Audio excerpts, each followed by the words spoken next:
educator here at America's Grow Row, and today I'm joined by Sheila and Sue, two of my favorite people. They work at the ShopRites in Hunterdon County, and we're going to talk about radishes today. A couple different varieties, Daikon, French breakfast radishes. We're going to talk about their nutrition benefits, how we eat them at home, how to store them, and like all of our favorite things about radishes. So can you tell me what makes radishes so good for us? Oh gosh, well, so for one thing, they're just delicious, so that's the most important. You have to eat it in order to get the benefit, but they're really off the charts with their vitamin C. They're super high, so as we know, that's very important for immune function, for healthy skin, but they're also like all vegetables and fruits especially too. They're high water content. When you eat these foods with a high amount of water, it not only nourishes you and it hydrates you, and it not only hydrates you and nourishes you, but the volume of the food, the weight of the food, also triggers different signals in your body to say, hey, I'm starting to get full. And that's an important feedback mechanism. It helps us maintain a healthier weight, healthier blood sugar levels too, if it means that I don't eat a third or a fourth helping, because I'm filling my plate with these wonderful veggies. So aside from a powerhouse vitamin C source, there's just so many more reasons to enjoy this great radish. I think it's radishing, you know.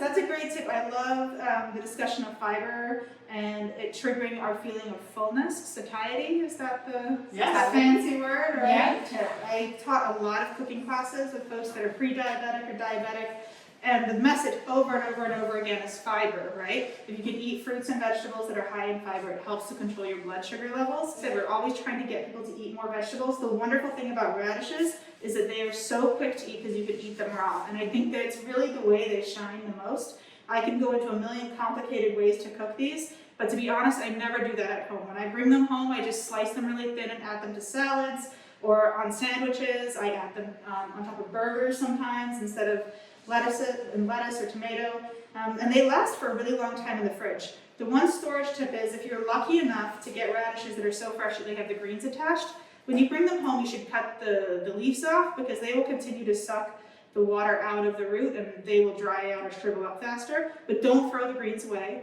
You should saute them or roast them, and you can pair the raw radishes with the cooked greens for a really delicious treat. What kind of radish is this? The Daikon. This is a Daikon. Japanese, and they can be huge, yeah, right? 2 feet long. They can be 2 feet long. So Daikon, if you are familiar with Japanese cuisine, a lot of the time Daikons are shaped really thinly, and they're put in miso soup sometimes. They are also used, if they're big enough in diameter, they can use them as a wrap, almost like you would use like a lettuce leaf. They're used in sushi a lot of the time.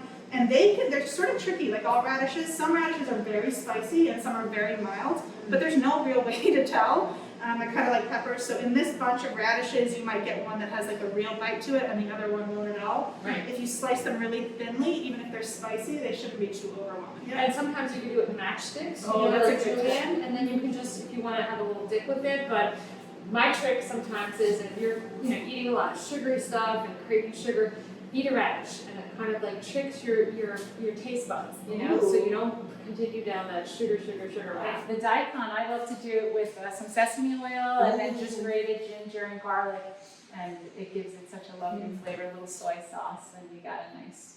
That's a really nice good dish. tip. I like that. I'm going to show you a couple different ways to cut these radishes. This is called a French breakfast radish. Interesting thing about radishes is that they are one of those crops that can be planted in the spring. They grow really quickly, so you can have fresh, delicious radishes in the spring. And then they are also a fall crop, so you can get them again in the fall. Radish like this, I would just cut off the little end for texture, and you can cut them really thinly like this. Just rock back and forth, and you'll get these beautiful rounds. And then look at this, look how pretty they are. You can add those to salads, or if you want to add them to a plate of raw vegetables that are going to be dipped, you can kind of cut them in half, flip them over, and then cut them in half again. And then they're good to dip in sort of hummus or any homemade dip. I really like making dip out of yogurt instead of sour cream. We always have some variety of a yogurt dip in our fridge. My kids can't really tell the difference between that and ranch. Something like this would be really delicious. And then for daikon, it's really It's really the same technique, it's just on a much bigger scale.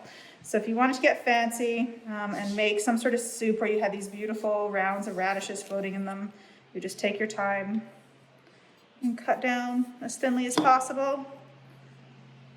Or, same thing, cut it in half, roll it over to the flat side. And if you wanted to julienne, there's a couple different ways you can do it. Move that.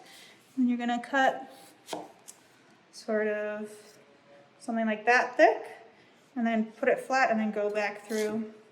You'll have little matchsticks like this, and they're like perfectly square, a little square on the end.